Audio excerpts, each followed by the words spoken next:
Hello दोस्तों, स्वागत है मेरे YouTube channel success mirror point by Pramod sir पे। आज हम लोग भारतीय संविधान के विषय में पढ़ेंगे। इससे पहले भारतीय संविधान के विषय में भी बताए हुए हैं। अगर आप इस चैनल पे नए हैं और किसी भी एग्ज़ाम की तैयारी करते हैं, bank, SSC, railway, group D, UPSC, BPSC, Bihar दरोगा, बिहार पुलिस या जनरल कंपटीशन की तैयारी करते हैं, तो 5 से 6 नंबर पॉलिटी से क्वेश्चन पूछे जाते हैं। आप पूरा वीडियो अगर देख लिए जितना हम पढ़ा रहे हैं, तो 100% गारंटी है कि इससे एक भी क्वेश्चन बाहर नहीं पूछे जाएंगे। जो आज का टॉपिक है भारतीय संविधान के विषय में, अगर आप पहले कहीं पढ़े हुए हैं तो बहुत अच्छी की बात है। अगर नहीं पढ़े हैं तो इस वीडियो को देखने के बाद भारतीय संविधान संसद के विषय में इसका हम पूर्ण सॉल्यूशन करेंगे। कैसे कैसे भारतीय संसद का में कितने अंग होते हैं, बेसिक से बातें करेंगे। जिसके ये अंतर्गत जो टॉपिक है केंद्र सरकार के पदाधिकारी, केंद्र सरकार के पदाधिकारी के विषय में सबसे पहले राष्ट्रपति के विषय में बताएं, इनके बाद उपराष्ट्रपति के विषय में बताएं। आज पढ़ेंगे हम लोग सांसद के विषय में, सांसद के कितने अंग होते हैं, कितने सदन होते हैं, इनके विषय में जानेंगे। संसद में पढ़ने के बाद फिर राज्यसभा के विषय में पढ़ेंगे, लोकसभा के विषय में पढ़ेंगे, इनके बाद प्रधानमंत्री के विषय में पढ़ेंगे। तो बने रहिए इसी वीडियो में। अगर वीडियो अच्छी लगी तो लाइक ज़रूर से ज़रूर कर दीजिएगा। चलिए क्लास की शुरुआत करते हैं। संसद, बात आती है संसद, तो सबसे पहले भारतीय संविधान में जो चर्चा की गई है, अनुच्छेद 79 में संसद की चर्चा की गई है। तो परीक्षा में यही पूछे जाते हैं भारतीय संविधान में संसद की चर्चा किस अनुच्छेद में की गई है। तो 79 में संसद की चर्चा की गई है। संसद जब भी बात आती है तो इसमें 3 बातें, एक लोकसभा, राज्यसभा और प्रधानमंत्री, 3 अंग मिल करके एक संसद बनता है।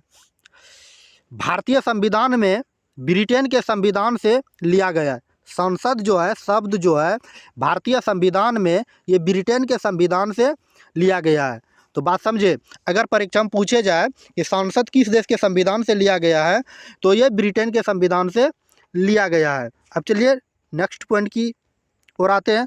संसद, अगर भाषा की बात करें किस भाषा का शब्द है, तो ये फ्रेंच भाषा का शब्द है संसद।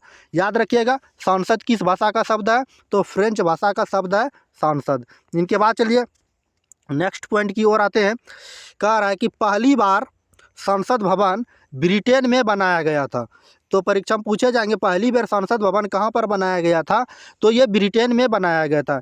ब्रिटेन को संसद का जनक कहा जाता है। तो संसद का जनक किसे कहा जाता है, तो ब्रिटेन को जो है संसद का जनक कहा जाता है।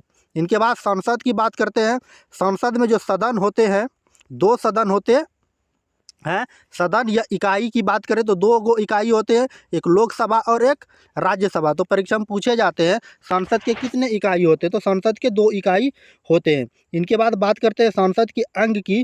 संसद के अंग की बात करें तो संसद में 3 अंग होते हैं। संसद में कितने अंग होते हैं, 3 अंग होते हैं। कौन कौन, लोकसभा, राज्यसभा और राष्ट्रपति, ये तीनों मिल करके एक संसद बनाते हैं। संसद भवन की बात करें, संसद भारत में जो है संसद भवन का निर्माण जो किया था, ये एडमिन लुटियंस ने और एवं हार्वर्ड बेकर ने किया था। याद रखिएगा, जो एग्जाम के व्यू से काफ़ी इम्पोर्टेंट है। भारतीय संसद भवन का निर्माण किसने किया था, एडमिन लुटियंस ने और हार्वर्ड बेकर ने किया था। बात समझे। इनके बाद चलिए नेक्स्ट पॉइंट की ओर आते हैं। अंतर्राष्ट्रीय संधि संसद लागू करती है। अंतर्राष्ट्रीय संधि जो होती है, एक दूसरे देश के बीच में मित्रता की जो बात होती है, ये संसद लागू करती है। भारत की संप्रभुता जो है ये संसद में ही निहित है। इनके बाद चलिए नेक्स्ट पॉइंट की ओर आते हैं। संसद भवन का शिलान्यास की बात करें, संसद भवन का जो शिलान्यास किया गया था, ये 12 फरवरी 1921 ईस्वी में ड्यूक ऑफ कनाड ने किया था। याद रखिएगा, भारतीय संसद भवन का जो शिलान्यास किया गया था, कब किया गया था, 12 फरवरी 2021 में किया गया था। ये और किसके द्वारा, ड्यूक ऑफ कनाड के द्वारा ये संसद भवन का डिजाइन तैयार किया गया था। संसद भवन जो बनाए गए थे, ये एक वृत्ताकार भवन बनाया गया था जो कि वर्तमान में अरावली पर्वत, रायसीन पर्वत पर स्थित है।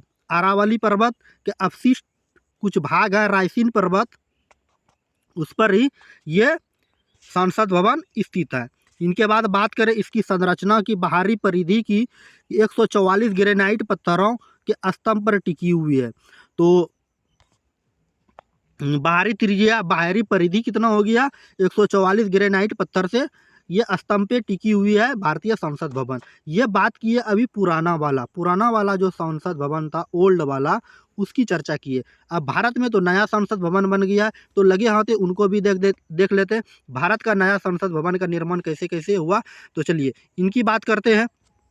नई संसद भवन का आधारशिला प्रधानमंत्री नरेंद्र मोदी द्वारा 10 दिसंबर 2020 को रखी गई थी। याद रखिएगा, नई संसद भवन जो है इसकी आधारशिला भारतीय प्रधानमंत्री नरेंद्र मोदी द्वारा 10 दिसंबर 2020 को रखी गई थी, जिसका निर्माण सेंट्रल विस्टा परियोजना के तहत किया गया था। 2022 में पूरा होगा। बात समझे? तो किस परियोजना के तहत? सेंट्रल विस्टा परियोजना के तहत 2022 में नया संसद भवन बनकर क्या हो गए, तैयार हो गए। इनके बाद चलिए नेक्स्ट पॉइंट की ओर आते हैं। नई संसद भवन का निर्माण का ठेका टाटा प्रोजेक्ट लिमिटेड ने 861.90 करोड़ रुपए में लिया था। तो नया संसद भवन का जो ठेका लिया था टाटा प्रोजेक्ट लिमिटेड कंपनी ने लिया था, और इसमें जो खर्च की बात कही थी 861.90 करोड़ रुपए खर्च की बात कही गई थी। भवन का डिजाइन की जो बात किया गया था HCP designer and Planck company ने किया था। तो नया संसद भवन का डिजाइन किसने तैयार किया था? HCP डिजाइनर एवं प्लानिंग कंपनी के द्वारा नया डिजाइन तैयार किया गया था। इनके बाद लगे होते, चलिए और आगे देख लेते हैं। नई संसद भवन का आकार जो होगा ये त्रिभुजाकार आकार होगा। किस तरह से आकार होगा? ये त्रिभुजाकार आकार होगा यह, और ये 4 मंजिल वाला होगा। तो याद रखिएगा, एग्जाम के व्यू से परीक्षा में पूछे जाएंगे नए संसद भवन का जो आकार होगा ये किस तरह से होगा, तो त्रिभुजाकार होगा। और कितने मंजिल का होगा? तो 4 मंजिल का होगा। नई संसद भवन का निर्माण में कुल 971 करोड़ रुपए खर्च हुए। नई संसद भवन जो है निर्माण में कुल पैसा खर्च कितना हुए? 971 करोड़ खर्च हुए हैं। अब चलिए नेक्स्ट पॉइंट की ओर आते हैं कि नई संसद भवन में 64,500 वर्ग किलोमीटर में फैला हुआ। नया संसद जो भवन बना है 64,500 वर्ग किलोमीटर में फैला हुआ है। नई संसद भवन में संयुक्त सत्र बुलाने में कुल जो है 1224 लोग बैठ सकते हैं। नई संसद भवन जो बने हैं उसमें अगर संयुक्त सत्र बुलाने का समय आ जाए तो 1224 लोग उसमें बैठ सकते हैं। इनके बाद चलिए नेक्स्ट पॉइंट की ओर आते हैं। नई संसद भवन में लोकसभा के सदस्य जो बैठ सकते हैं ये 888 बैठ सकते हैं, तथा राज्यसभा के सदस्य की बात करें तो 384 सदस्य बैठ सकते हैं नई सदस्य संसद भवन में। इनके बाद चलिए नेक्स्ट पॉइंट, जब संसद की बात आ गई है तो चलिए आगे बात देख लेते हैं। संसद, सबसे पहले जब भी बात आती है संसद की तो राष्ट्रपति, लोकसभा और राज्यसभा, ये 3 व्यक्ति मिल करके एक संसद बनाते हैं। संसद की बात करें, संसद के 2 अंग होते हैं। कौन कौन? एक लोकसभा होते हैं और एक राज्यसभा होते हैं।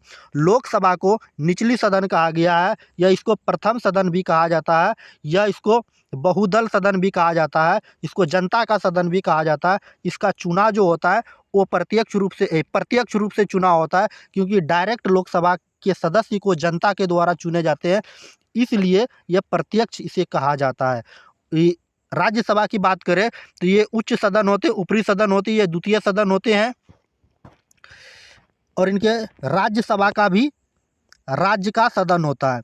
ये कैसी सदन होता है? राज्यसभा का सदन, ये राज्य का सदन होता है। और इसका चुनाव जो होता है ये अप्रत्यक्ष रूप से चुनाव होता है। अब चलिए सीट की बात कर लेते हैं। सबसे पहले लोकसभा में चलते हैं। लोकसभा की बात करें तो अधिकतम सीट की संख्या 552 हो सकती है, और वर्तमान में जो सीट है 545 है। अधिकतम की बात करें 552 और वर्तमान में 545। अधिकतम जो है 552 है। और इनके बाद चलिए देखते हैं कि 530 जो है ये राज्य से चुनकर आते हैं और 20 गो जो है ये केंद्र शासित प्रदेश और 2 गो जो है ये एंग्लो इंडियन राष्ट्रपति के द्वारा नियुक्त किए जाते हैं। ये अधिकतम सीट की संख्या होगी। और वर्तमान में बात करते हैं, वर्तमान में जो है ये अधिकतम सीट की संख्या कितनी है? 545। 545 में 530 राज्य से आएंगे, 2 गो एंग्लो इंडियन और 13 गो जो है केंद्र शासित प्रदेश से आएंगे। 13 केंद्र शासित प्रदेश में 7 गो दिल्ली से आएंगे और प्रत्येक केंद्र शासित प्रदेश से 6 गो जो है एक एक लोकसभा का सदस्य चुन के आएंगे। उम्मीद है ये समझ में आई होगी। इनके बाद चलिए राज्यसभा को देख लेते हैं। राज्यसभा में अधिकतम सीट की संख्या बात करें तो 550। राज्यसभा में अधिकतम सीट की संख्या कितनी है? 550 रखी गई है। वर्तमान में बात करें तो राज्यसभा में अधिकतम सीट की संख्या 250 रखी गई है और वर्तमान में बात करें तो 245 सीट रखी गई है।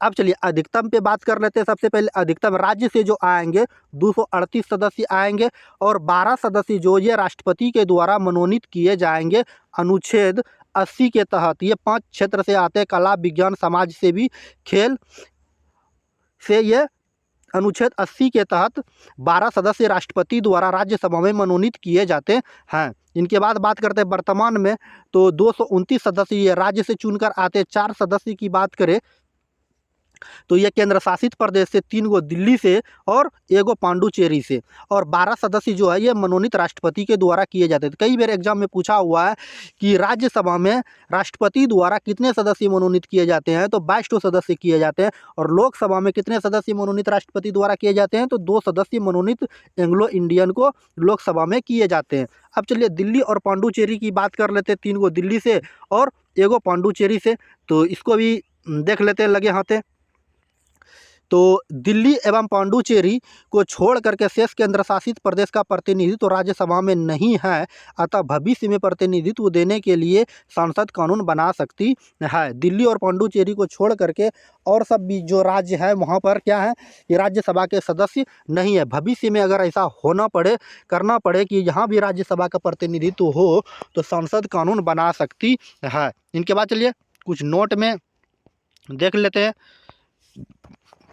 नोट में 61वां संविधान संशोधन 1989 89 ईस्वी में मत देने का अधिकार 21 वर्ष से घटाकर 18 वर्ष किया गया। उस समय प्रधानमंत्री भारत के राजीव गांधी थे, राष्ट्रपति थे आर वेंकट रमन। एग्जाम के व्यू से काफ़ी इंपॉर्टेंट है, याद रखिएगा।